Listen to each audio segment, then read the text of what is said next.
I swear I didn't plan to become the neighborhood's electric thief. One sunny Saturday morning, as I was trimming my hedges and listening to a podcast, Karen from 3 houses down came storming across my lawn, holding her phone like it was a court summons. Her voice hit a pitch that could crack ceramic birds off a porch rail. "You're stealing power from the HOA," she shouted before I even paused my hedge trimmer.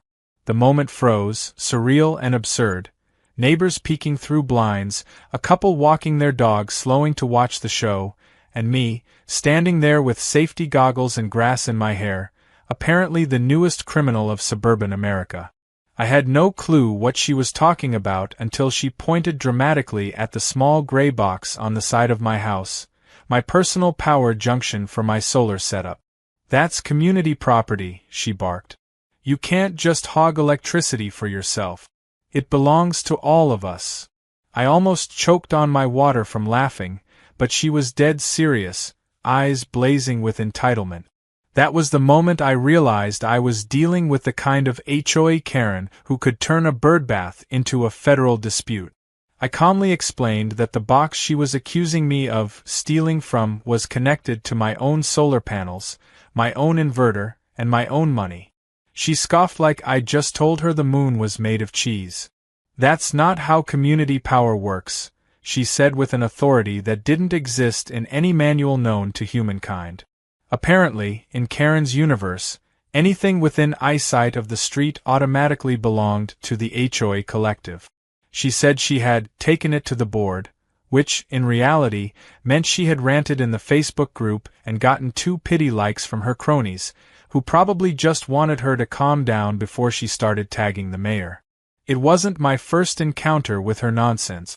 She had already tried to lecture me last month about the unauthorized bird feeder on my oak tree, and before that, she'd complained that my lawn was too green compared to others, claiming I must have been cheating with fertilizer. But this? Accusing me of stealing electricity from a community that didn't even have shared power infrastructure? This was on another level of delusion. I tried to brush it off and return to my yard work, but Karen wasn't finished. She said she'd be filing a formal complaint with the HOA. "They'll inspect your wiring," she warned, "and if it's tied into community energy, you'll be fined." I nodded and smiled, pretending to take her seriously, but inside I was already wondering how long it would take before she embarrassed herself in front of everyone. That evening, I got an HOA notice shoved into my mailbox, handwritten in Karen's neat but furious script. She'd initiated an energy audit for my property, claiming possible unauthorized use of shared power infrastructure. It wasn't even signed by the HOA president. I laughed so hard I nearly spilled my coffee. My neighbor Jake, who's been my friend since before the HOA even formed, came over when he saw me doubled over by the mailbox. I showed him the letter, and he said, "Dude, she's going to short-circuit her own brain at this rate." We joked about how she probably thought the sun belonged to the HOA too. That was when the idea started forming, the first seed of what would become the most ridiculous and satisfying revenge I'd ever plan. But before I got there, things escalated faster than I could imagine. 2 days later, I came home from work to find Karen and her friend Doreen standing in my driveway, clipboard in hand, staring at the power box like they were detectives at a crime scene.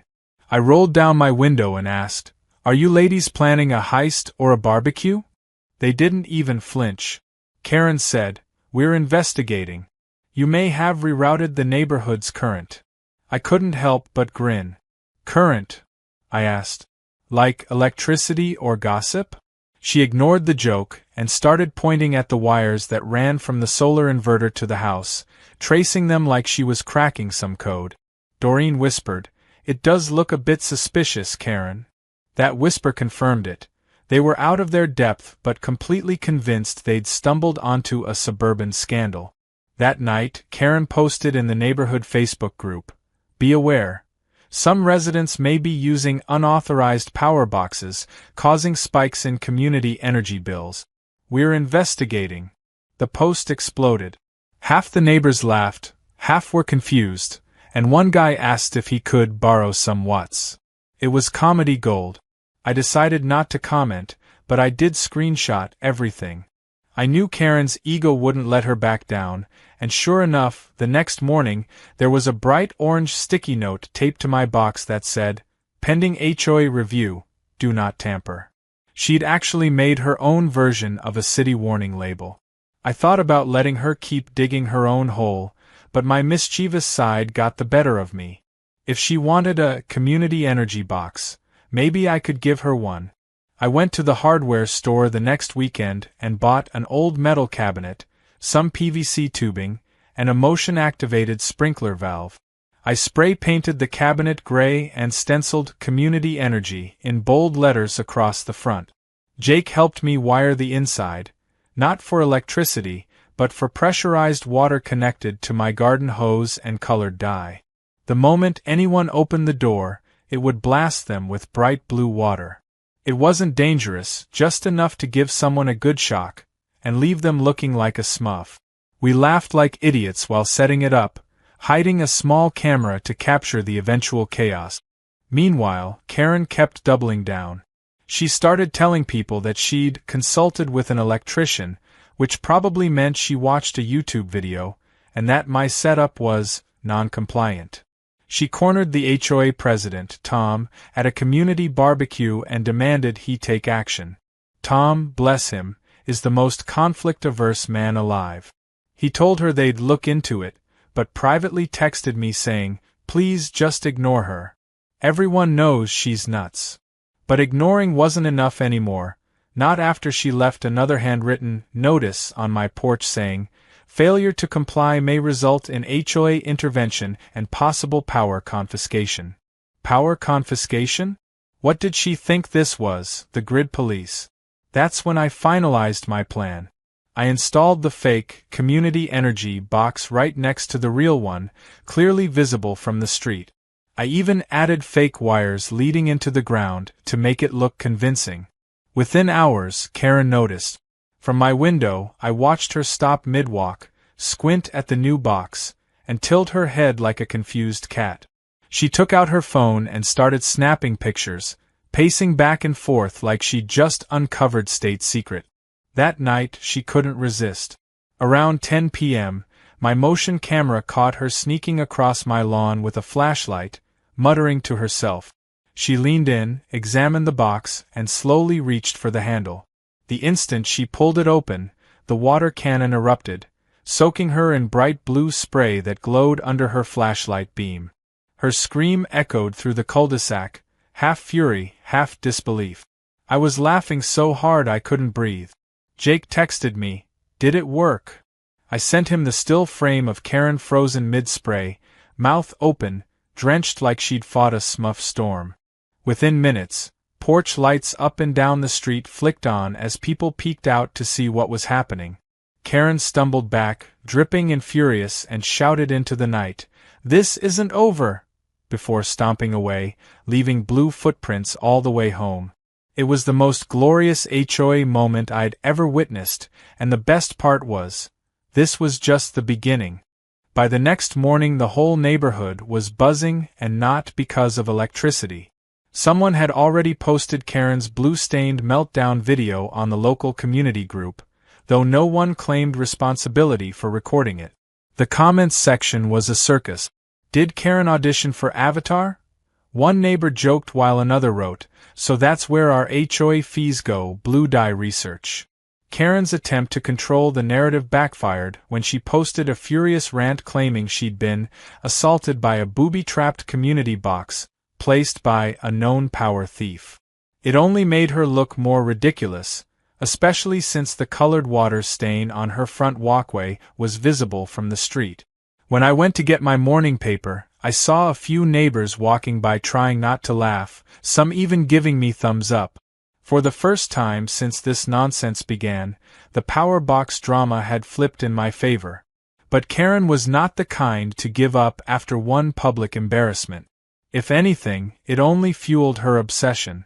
Later that afternoon, I noticed her pacing near the HOA's notice board by the park, phone in one hand and a folder in the other. She kept looking around like she was planning a campaign rally. She even stopped a couple of passing residents to lecture them about sabotage and unauthorized energy usage. From my porch, I could hear fragments of her speech. "We can't have people setting up rogue power systems, it's dangerous for everyone." The neighbors nodded politely, but their faces screamed, "Please stop talking." By evening, a new notice appeared on the board, handwritten again, clearly by Karen, announcing a special HOA inspection to investigate improper power routing and unsafe electrical modifications. She scheduled it for Saturday morning, less than 2 days away. The thing is, she didn't actually have the authority to do that. The HOA board required a majority vote for inspections, and Tom, the president, hadn't even heard of it yet. When I showed him the notice over text, he just sent back a single message: "Oh dear God, not again." Friday evening, Karen made her rounds, clipboard in hand, knocking on doors and asking for signatures of concern. Most people humored her just to get her off their porch. I even saw her corner an elderly couple walking their dog, demanding to know if their power bills had gone up recently. When they said they didn't even live in our subdivision but 2 streets over, she squinted suspiciously and muttered something about external interference. I almost admired her dedication to delusion. That night, I decided I'd prepare for the Saturday inspection her way, by making it a show. Jake and I set up a few new decoy cables and routed one into an old lawnmower battery just for effect. We made sure the fake community box still looked untouched but slightly more official. I even printed a laminated label that said, "Authorized Unit, HOA Power Relay." Jake laughed so hard he nearly fell off the ladder. Saturday morning arrived like the premiere of a bad reality show. Karen marched up my driveway wearing rubber boots, a visor, and what looked like a reflective safety vest.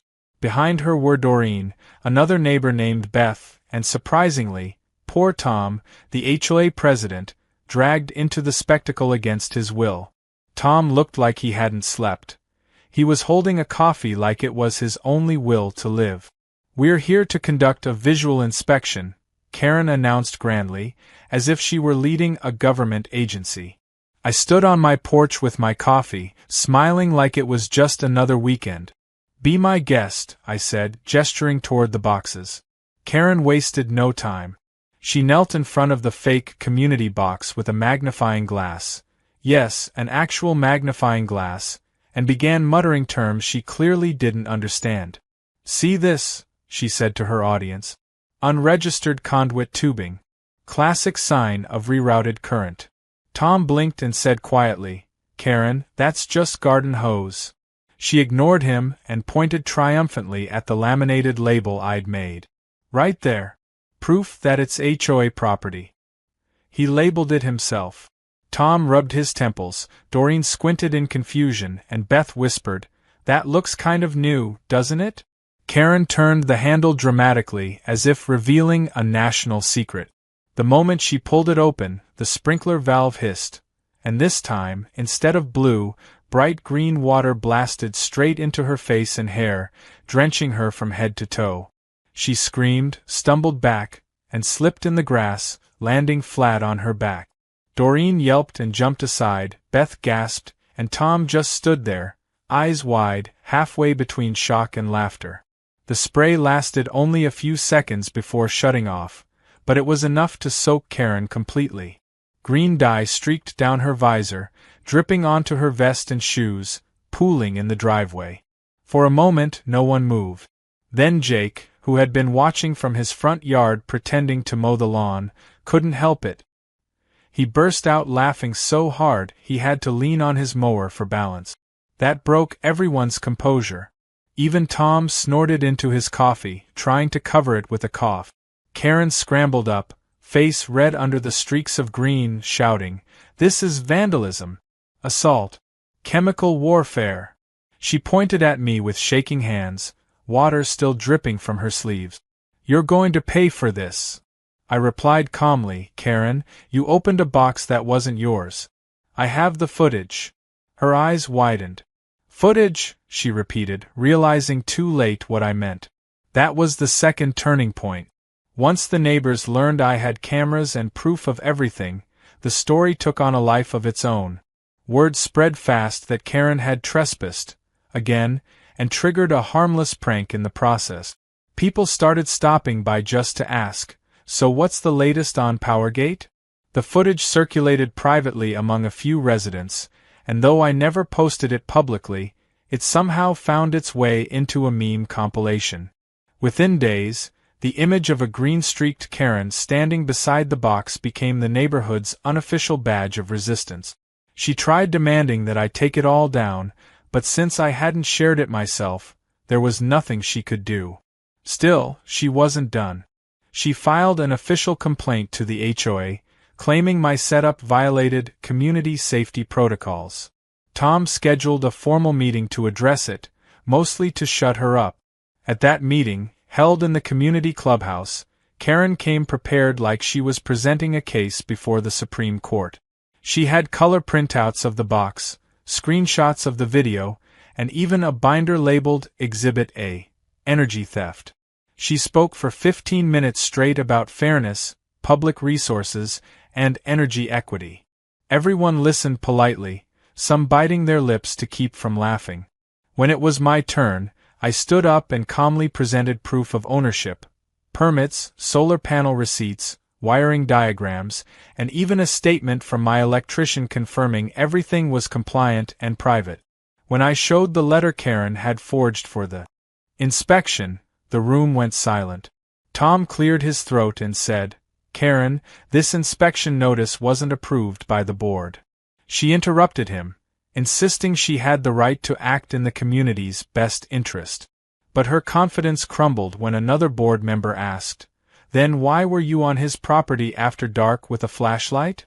The silence that followed was delicious. Karen's face turned the same shade of green as the dye. She mumbled something about visual verification and miscommunication, but no one bought it.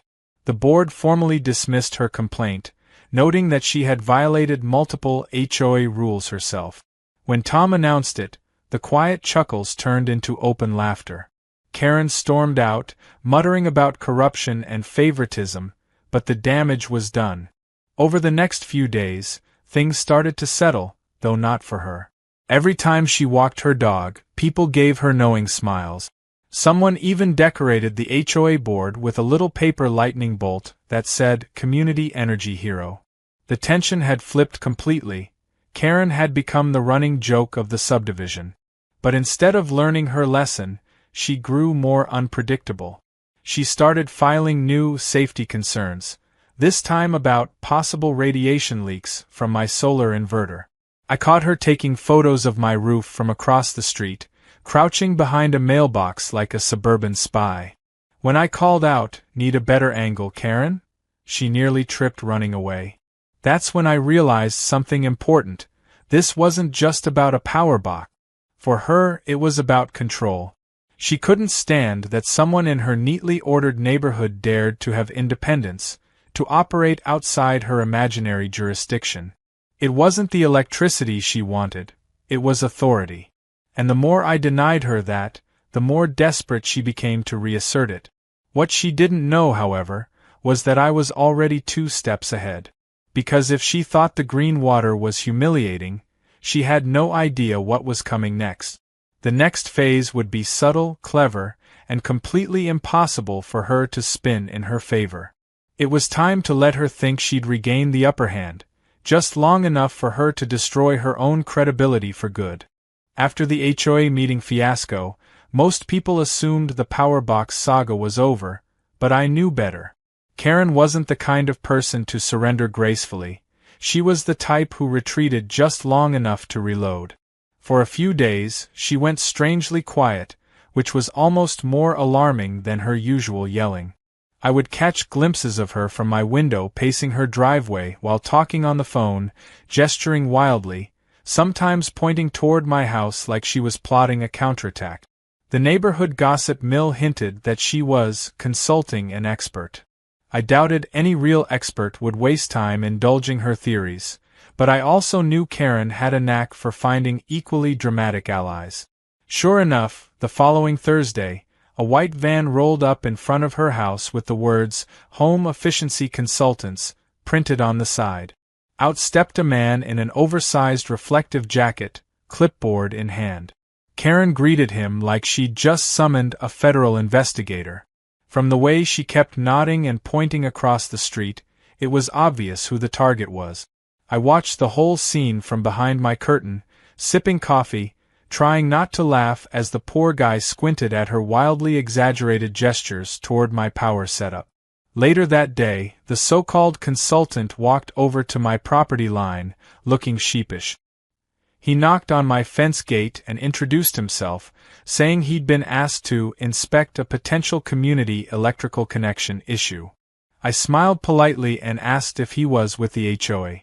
He hesitated before admitting he'd just been hired privately by a concerned resident.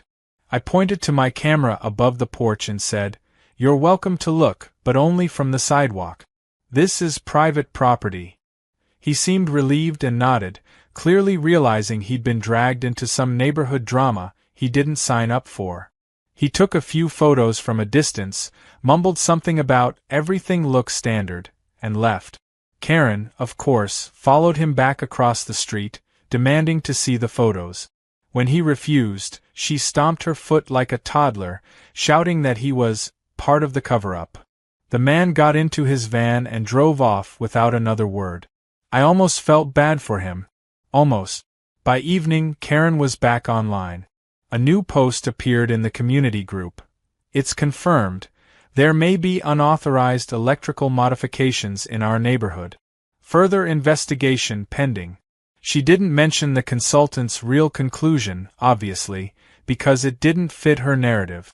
But her post reignited curiosity, and a few gullible residents started asking questions again. Some people even joked about organizing a power audit party, bringing flashlights and lawn chairs. I decided to stay calm and let her tire herself out, but Jake thought differently. He said, "You've got to finish this. She won't stop until she embarrasses herself beyond repair." That got me thinking, what if I could set things up so that her own determination dug the hole deeper? Instead of reacting, I'd lure her further in. The next day, I made a few upgrades to the fake community box. I replaced the spray dye system with a simple motion-activated confetti blower I rigged using a leaf blower and shredded paper. It wasn't destructive, just absurd enough to make anyone look ridiculous. Then I printed new fake paperwork and taped it inside a plastic folder attached to the box, labeled Community Power Calibration Logs. Inside the folder, I included random scribbles, fake data charts, and my favorite touch, a fake signature line that read, "Approved by HOA Technical Division." I made sure the handwriting looked professional enough to fool anyone desperate to believe in it. The bait was set. That weekend, I saw Karen walking her dog near my driveway, slowing down every few steps to glance at the box. I had left the porch light dimmed, just enough that she could see the folder glowing faintly through the plastic. Her curiosity was practically vibrating in the air. Later that night, around 11, the motion camera caught her sneaking across the lawn again. She was wearing dark clothes this time, and she'd even brought gloves. She crouched in front of the fake box, flashlight clutched in one hand, and began tugging at the folder. The moment she pulled it open, the confetti cannon exploded with a loud whoosh, showering her in rainbow paper bits that stuck to her clothes and hair. She stumbled back, eyes wide, probably thinking she'd triggered another trap. The look on her face as she realized she'd just been blasted with colorful glitter was priceless. I watched it live from my phone feed, laughing so hard I nearly dropped it. She ran off again, covered in confetti, muttering furiously, leaving a trail of tiny paper pieces down the sidewalk like breadcrumbs. The next morning, evidence of her nocturnal visit was everywhere. Little bits of blue, pink, and yellow littered across her front lawn. Jake sent me a photo captioned, "Karen's having a parade?" It was all too perfect. But Karen's humiliation didn't end there. A few kids from the neighborhood noticed the paper trail and followed it to her porch, where they found pieces of confetti stuck in her doormat. They started joking that she'd been to a secret party and hadn't invited anyone. By the afternoon, her driveway looked like a crime scene of glitter. She spent hours outside with a broom, trying to clean it up while pretending nothing had happened. Still, she couldn't resist confronting me again. Around noon, she marched across the street, holding one of the fake calibration sheets she must have grabbed before the confetti hit. "I found your forged documents," she declared. "You've been falsifying HOA records." I leaned on my porch railing and said, "Those aren't HOA documents, Karen. They're my notes." She waved the paper like a flag of righteousness. "They say approved by the HOA Technical Division," she snapped. I smiled and replied, "Karen, we don't even have a technical division." The silence that followed was golden. She looked at the paper again, realizing too late how absurd it was, then muttered something about further proof of tampering before storming off. Jake, who had been pretending to wash his car, burst out laughing loud enough for half the street to hear. By that evening, Karen had spiraled again. She posted another long rant online, this time claiming she had physical proof of a falsified community energy document and was escalating the matter to local authorities. The responses were merciless. One person commented, "Is the local authority the Easter Bunny?" Another asked, "Should we expect another water show?" But among the jokes, there was also exhaustion. People were tired of her constant drama. Tom finally stepped in with a calm message reminding everyone that unauthorized investigations were not permitted and that residents should refrain from creating disturbances. It was the HOA equivalent of saying, "Karen, stop being Karen." The next morning, she upped the ante again. I woke up to find orange cones placed around my driveway, along with a handwritten sign that read, "Under HOA review, Energy Safety Zone." I couldn't believe it. She had actually cordoned off part of my property like it was a construction site. I took photos immediately, sent them to Tom, and within an hour he showed up in person, looking weary but determined. "Karen," he said when she came out to argue, "you can't do this. This is private property." She insisted she was ensuring community safety. He sighed and told her if she didn't remove the cones, he'd have to issue her a formal HOA violation notice. That shut her up fast. She reluctantly dragged the cones away, glaring at me the whole time. As she left, she hissed, "You think you're clever, but this isn't over." I smiled and said, "I'm counting on it." What she didn't realize was that her every move was fueling a bigger plan. The confetti prank wasn't just about revenge. It was about setting the stage. Each time she overreacted, more neighbors saw her as unstable, which meant when the final twist came, no one would question my version of events. I even made sure to plant small, harmless details around, fake labels, little notes saying "Property of HOA Energy Reserve," that would keep tempting her back in. She couldn't resist trying to uncover some grand conspiracy that only existed in her head. Every step she took to expose me only made her look more unhinged. By the end of the week, Karen had lost almost all credibility. People stopped replying to her posts, and even Doreen started avoiding her. But I knew she wasn't done. I could see it in the way she watched my house from behind her blinds, plotting her next move. The stage was perfectly set. The neighborhood saw me as the calm, rational neighbor, and her as the self-appointed energy sheriff gone rogue. The next phase of my plan would finally end it all. One last twist so perfect that even she wouldn't be able to spin it her way. It would be public, undeniable, and just embarrassing enough to ensure she thought twice before ever touching another power box again. By the time the next HOA meeting rolled around, the entire neighborhood was buzzing again. Karen's antics had become a kind of background entertainment for everyone, but this time there was tension too.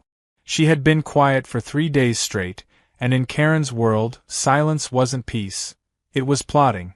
The calm before her next storm. I had a feeling she was planning something big, and I wasn't wrong. That Friday evening, Tom, the HOA president, sent a message in the community group chat reminding everyone about the monthly meeting scheduled for Sunday. Karen immediately commented under it saying, "I will be bringing evidence of community resource abuse and forgery. All residents should attend." The capital letters alone were enough to make everyone curious. People began tagging each other with popcorn emojis, and someone even replied, "Finally, season finale?" I laughed out loud because, in a way, that's exactly what it felt like, a season finale of suburban madness, and I was about to make sure it ended perfectly. Over that weekend, I prepared what I called my grand finale. I had the footage from all of Karen's previous escapades neatly backed up: the night she got blasted with blue dye, the green water incident during her fake inspection, and the late-night confetti explosion. But I wasn't going to use them as weapons. No, my goal was to let Karen expose herself. All I needed was one last push to make her take the bait. I replaced the folder in the fake community power box with a new set of maintenance documents. These ones were even more absurd than before. They included things like Phase 3, Power Redistribution Trial, Authorized Energy Redistribution Schedule, and a bold fake signature at the bottom reading Energy Control Board Approval Pending. It was complete nonsense, but just plausible enough to inflame her sense of authority.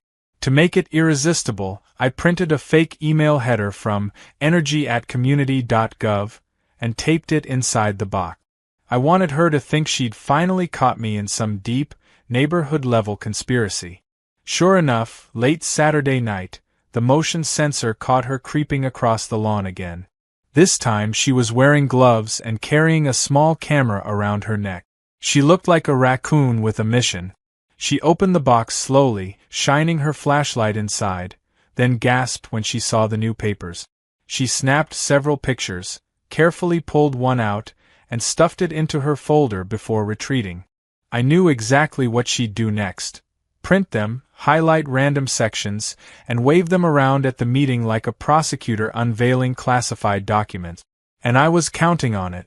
Sunday afternoon came, and the HOA clubhouse was packed. Usually, only a handful of residents showed up for these meetings, but tonight was different.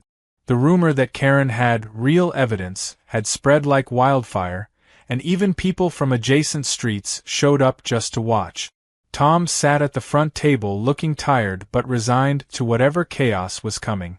I sat near the middle, pretending to scroll through my phone while watching Karen in the corner, clutching a thick binder like it was the crown jewels. She had even printed name tags for herself and Doreen, labeling them Energy Committee members. The absurdity was beyond belief. When the meeting started, Tom tried to go through the regular agenda: budget updates, landscaping maintenance, and event scheduling, but Karen couldn't sit still.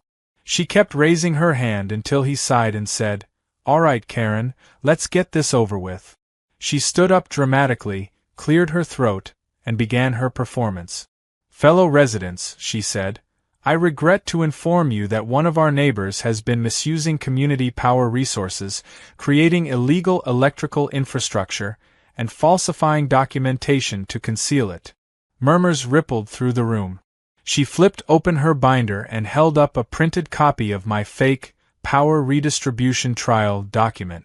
"This," she announced, "is proof that the so-called private solar system on 117 Maple Drive is actually part of an unauthorized energy redistribution network. This man has been rerouting power for personal gain while endangering the entire community."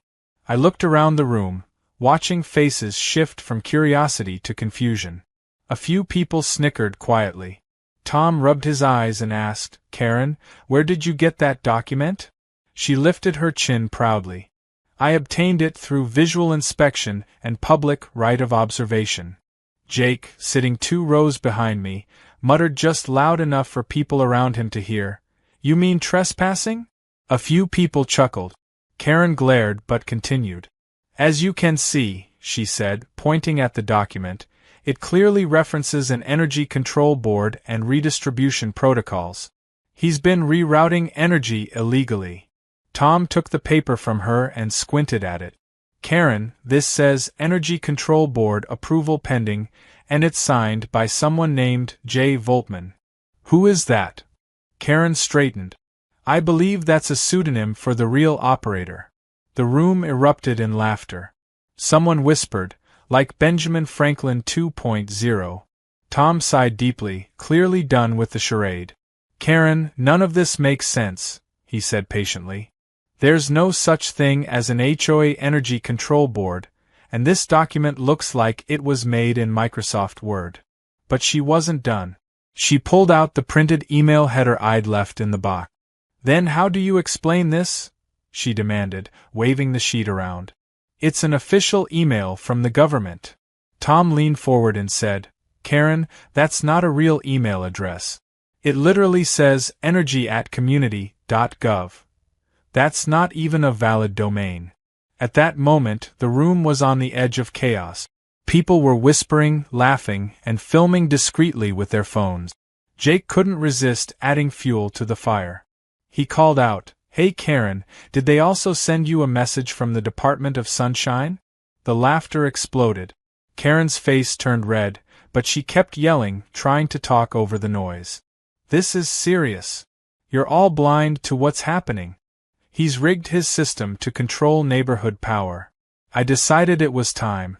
I stood up calmly and said, Karen, I think everyone deserves to see the truth. I pulled out my phone and cast my camera footage onto the clubhouse's projector screen using the wireless link. The room went silent as the video began playing.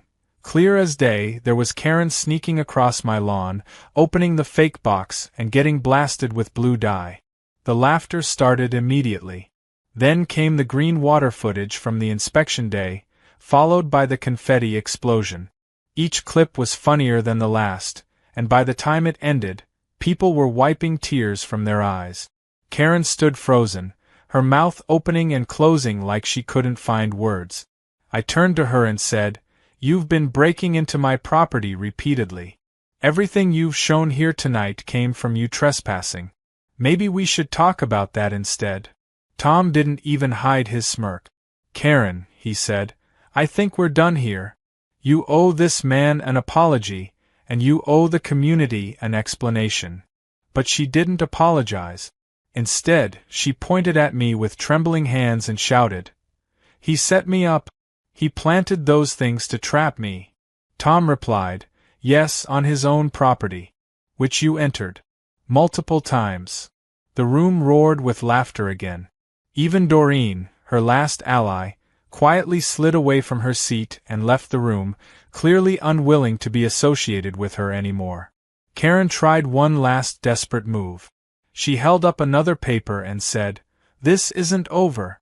I'll take this to the authorities. Someone near the back shouted, Make sure they bring the Department of Sunshine too. That was the final blow. She stormed out of the clubhouse, papers flying, and slammed the door so hard the decorations rattled. The laughter lasted for several minutes after she left. Tom eventually called the meeting to a close, muttering something about needing a drink. People came up to me afterward, clapping my shoulder, telling me it was the most entertaining HOA meeting they'd ever attended. Jake said, Man, you turned her meltdown into a Netflix special. I just smiled and said, All I did was let her do what she does best. The next morning, the group chat was flooded with memes. Karen photoshopped with lightning bolts, holding a power cable like a superhero, captions reading Karen, guardian of the grid. Even the usually quiet neighbors joined in. When Karen finally emerged from her house 2 days later, she looked exhausted, like the whole ordeal had drained her. She avoided everyone's eyes, and for once, she didn't yell about anything. The colored streaks on her driveway were gone, the fake cones had disappeared, and even her Facebook posts stopped. It seemed the battle had finally ended, and for the first time in months, peace settled over the neighborhood. But as I sat on my porch that evening, sipping my coffee, I couldn't help but smile. I had a feeling this wasn't truly the end. Because people like Karen don't just disappear. They simmer, they plot, and they wait for the next excuse to unleash chaos. I didn't know when or how, but I was sure she'd be back with another crusade. The difference was, next time, I'd be ready long before she ever touched another power box again. For a while after the explosive HOA meeting, The neighborhood fell into an eerie calm, the kind that comes after a storm but before the next one gathers strength. Karen had vanished from public life like a defeated general retreating into her bunker. Her driveway stayed empty, her curtains drawn, and the daily shrieks that once echoed across the cul-de-sac were gone. Most of us thought she had finally learned her lesson, that maybe humiliation had broken her crusading spirit. Even Tom, the weary HOA president, told me over coffee one morning, maybe she'll finally stop policing the air we breathe. I wanted to believe him, but deep down I knew Karen too well. She wasn't the kind of person who could accept being the neighborhood punchline. Pride would drag her back sooner or later, and it wouldn't take long before she tried to reassert her imaginary power. Sure enough, her silence was just a build-up. It started subtly. A week after the meeting, flyers appeared in everyone's mailboxes titled Community Energy Awareness Campaign. They were printed in bold fonts and filled with alarmist claims about unmonitored power installations and possible interference with local grid balance. At the bottom, in smaller print, was the name Energy Safety Volunteer Committee, which of course wasn't a real thing. Everyone knew who was behind it. Tom texted me a photo of one of the flyers with a single line, "She's back." I laughed, but part of me felt a flicker of frustration. I had already exposed her so publicly, yet somehow she had found the nerve to start again. I decided not to confront her right away. Instead, I waited to see just how far she would go this time. Within days, she escalated from flyers to action. She began patrolling the neighborhood again, notebook in hand, jotting down addresses where she believed electrical irregularities might exist. I caught her one afternoon standing across from my driveway, pretending to check her phone while obviously watching me. When our eyes met, she quickly turned and walked away, but the damage was done. The tension was back. Jake joked that I should install a cardboard cutout of myself holding a power cord just to mess with her, but I had a better idea brewing. I wanted to let her trap herself again, but this time with no escape hatch, no way to spin the story in her favor. That opportunity came faster than expected. A few days later, Tom announced a new HOA initiative for spring cleanup and home safety check. It was supposed to be a routine volunteer effort, checking smoke alarms, trimming overgrown shrubs, clearing sidewalk. But Karen saw it as her comeback stage. She immediately signed up as Energy Safety Coordinator, complete with a self-made badge and a neon vest that said HOA Power Patrol. Nobody had given her that title, but she wore it proudly anyway. I overheard her telling Doreen, who had cautiously reappeared at her side, "This is my chance to restore order. The community deserves protection." The words made me almost laugh, but at the same time I realized this was her final desperate attempt to reclaim her authority. That Saturday morning, the volunteers gathered at the park. Most came with pruning tools or garbage bags, but Karen arrived with a portable clipboard, a small multimeter she clearly didn't know how to use, and a folder of safety reports. When Tom saw her outfit, his expression was priceless, half exasperation, half disbelief. "Karen," he said carefully, "we're cleaning flower beds, not auditing nuclear plants." She ignored him completely and marched off toward the row of houses, announcing that she would begin energy compliance assessments. The other volunteers exchanged amused looks and carried on with their actual work.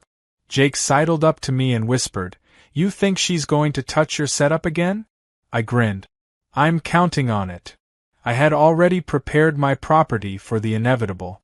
A week earlier, I'd installed another decoy box, this time even more elaborate. It looked high-tech, with a blinking LED light and a fake digital display that read Grid Sync Mode, Standby. It wasn't connected to anything real. It was just a clever disguise using a cheap battery pack and a repurposed Wi-Fi router casing. I wanted it to look suspicious enough to draw her in but harmless enough not to raise questions with anyone else. I even left a printed note taped beside it that said, "Authorized maintenance access only." It was bait so perfect that even Karen's overblown sense of restraint wouldn't resist. Sure enough, just before noon, while everyone else was busy trimming hedges and picking up trash, I saw her sneaking around the side of my property again. She glanced over her shoulder, making sure no one was watching, then crouched near the decoy box. She pulled out her little multimeter and began poking around, pretending to take readings like she knew what she was doing. I stayed quiet, pretending to water my garden from a distance, watching her through the leaves. Then came the moment I had been waiting for. As soon as she touched the handle on the box, a loud chirping alarm went off. It wasn't dangerous, just a simple motion-triggered sound system I had hidden inside. But to her, it probably felt like a full security breach. She jumped back, tripped over a garden hose, and fell right into the flower bed. Dirt flew everywhere. Jake, who happened to be nearby, doubled over laughing so hard he nearly dropped his rake. The noise drew attention fast. Other volunteers turned around to see what was happening. Tom jogged over, shouting, "What now?" When he saw Karen sprawled in the dirt beside my fake power box, his expression said everything. "Karen, are you seriously inspecting power again?" he groaned.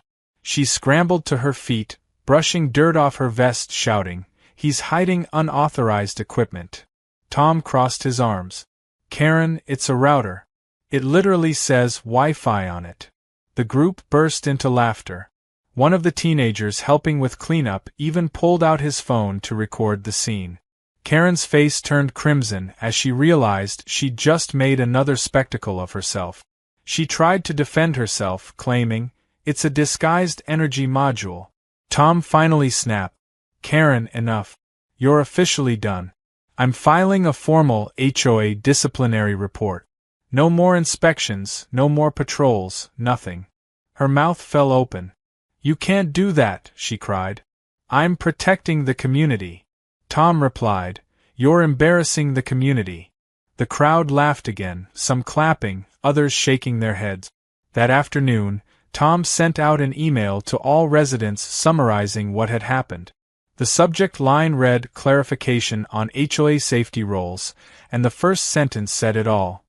No resident is authorized to conduct private inspections or install warning labels. It was a polite way of saying Karen had finally crossed too many lines. The thread quickly filled with joking replies. Someone wrote, "Does this mean we can't have our own energy control boards anymore?" Another added, "Asking for J. Voltman." The laughter was endless, and Karen's credibility, already battered, completely disintegrated. But she still wasn't done. Late that night, I heard footsteps on my lawn again.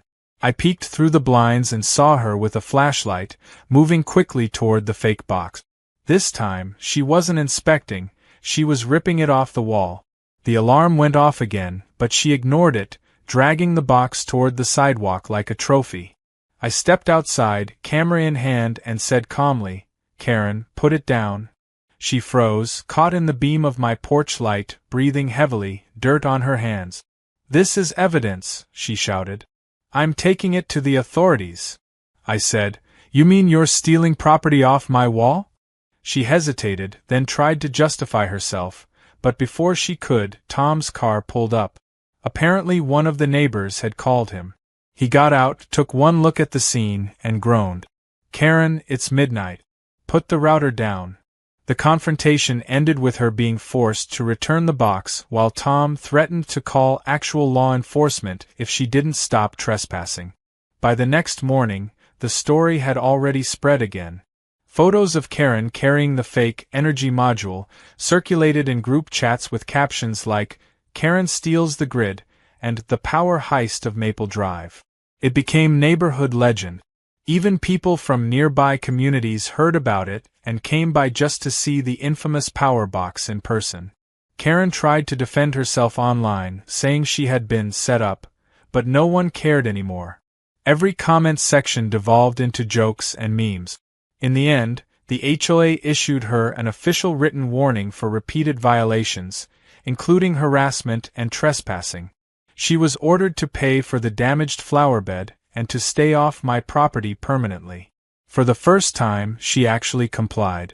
Her final act was to post a long, dramatic goodbye message on the community page, claiming she was taking a break for her mental health, and that true leaders are never appreciated in their time. That post too became a meme. People screenshotted it, added lightning bolt emojis, and one guy even printed it on a t-shirt for the next neighborhood barbecue. It was over. The battle, the madness, the power struggle, all of it ended with her own hand digging her downfall. When the dust settled, peace finally returned. The HOA meetings were calm again, the Facebook group became boring, and I could enjoy my solar setup without being accused of starting a revolution.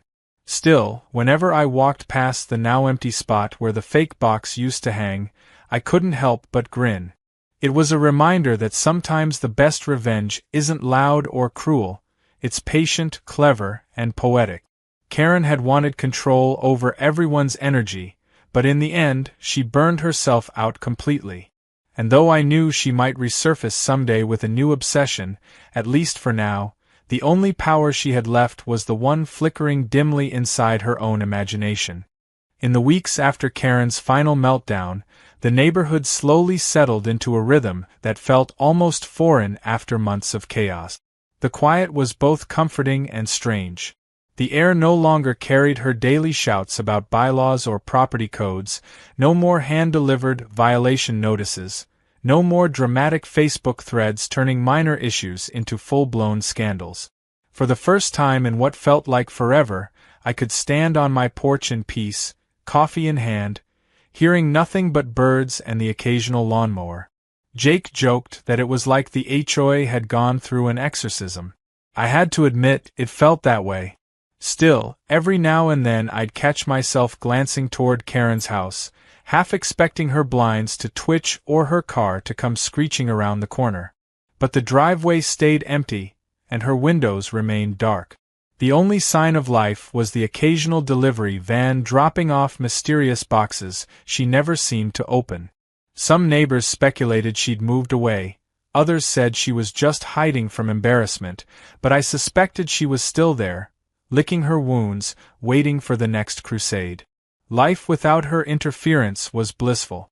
The HOA meetings turned normal again, almost boring in comparison.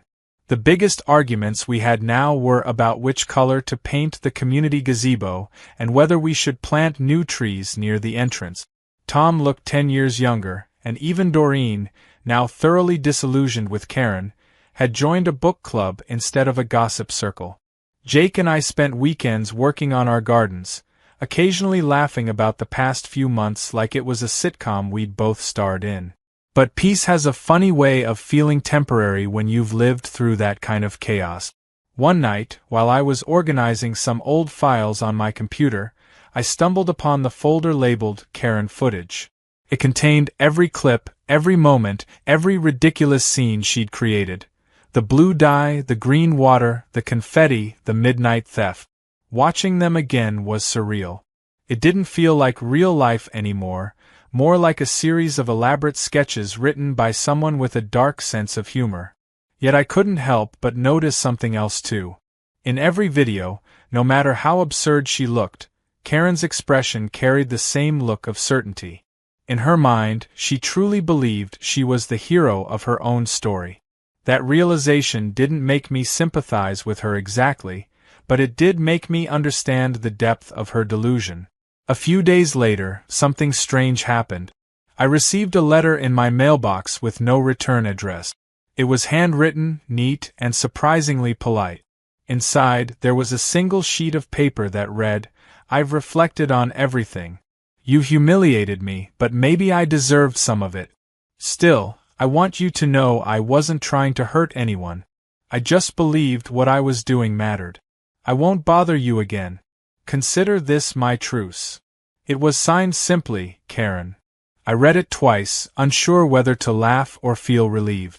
It wasn't an apology, not exactly, but it was the closest thing I'd ever get from her.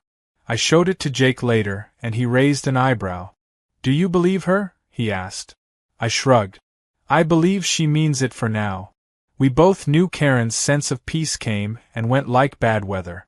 But for the time being, it was nice to think the storm might really be over. Weeks turned into months, and the story of Power Box Karen became neighborhood legend. New residents would hear whispers of it like a local folktale, how one woman tried to seize control of an entire grid and got painted blue, green, and covered in confetti for her efforts.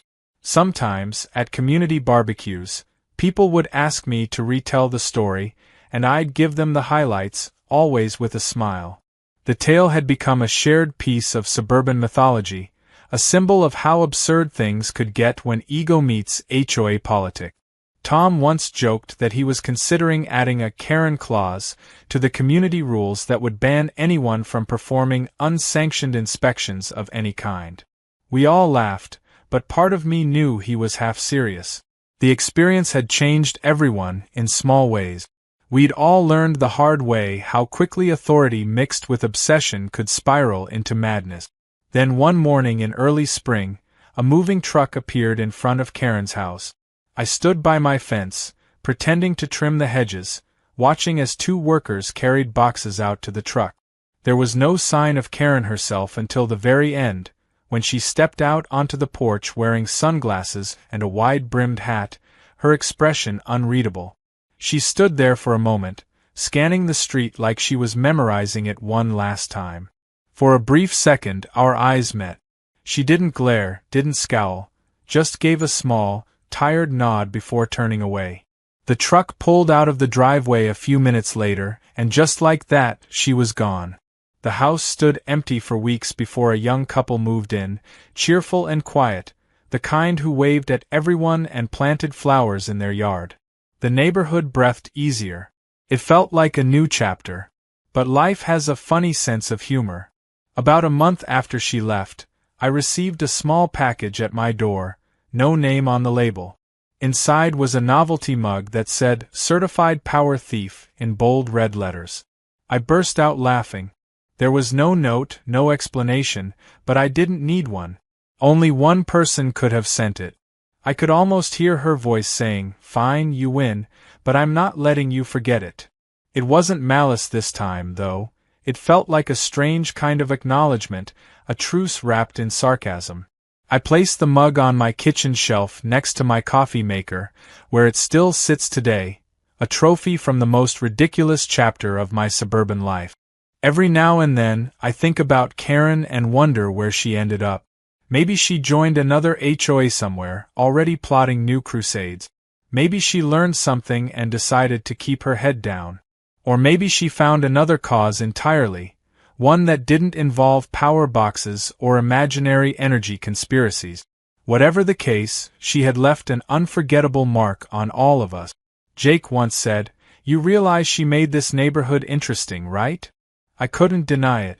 As infuriating as she'd been, she'd also united us in the strangest way. Before her, we were just neighbors who nodded politely at each other. After her, we were a community with shared laughter, inside jokes, and one unbelievable story that would never die. As for me, I finally upgraded my solar system properly, adding new panels and a backup battery. The project went smoothly this time. No interruptions, no accusations, no Karen lurking behind the mailbox. Tom even came by to admire it, joking that maybe he'd go solar next year if it didn't come with a side of drama. The piece felt earned. Still, I couldn't resist one last bit of poetic humor. Just for fun, I built a tiny decorative version of the fake community energy box, and placed it in my garden beside the flowers. This time, it didn't spray or explode or play tricks, it just sat there quietly, a harmless monument to all the madness that had come before. A few of the neighbors noticed and laughed when they saw the small label I'd stenciled on it. "Do not open, community property." Sometimes, when I sit on my porch at dusk and see the sun glinting off that little box, I think about how the whole mess started from something so small, a misunderstanding fueled by pride and paranoia. It reminds me that people can convince themselves of almost anything if they want control badly enough. And maybe, in a weird way, Karen's chaos had taught us all something about balance. I never intended to become the main character in a neighborhood saga, but if I learned anything from it, it's that humor can defuse even the most absurd battles. If you can laugh through it, you've already won. The neighborhood has moved on now. New families have moved in, the Facebook group has turned back to yard sales and lost pets, and the only sparks of drama come from overcooked barbecue grills. But sometimes, late at night, when the streetlights flicker and the wind rattles the mailbox, I could almost imagine Karen's voice somewhere out there, muttering about unauthorized power usage. It makes me smile every time. Because for all the chaos she caused, for all the ridiculous feuds and late-night trespassing, she gave me one thing I'll never forget, a story so wild, so absurd, that it feels like it could only exist in our little corner of suburbia. And in the end, maybe that's its own kind of energy. Not the kind you measure in watts or volts, but the kind that keeps life from ever becoming too ordinary.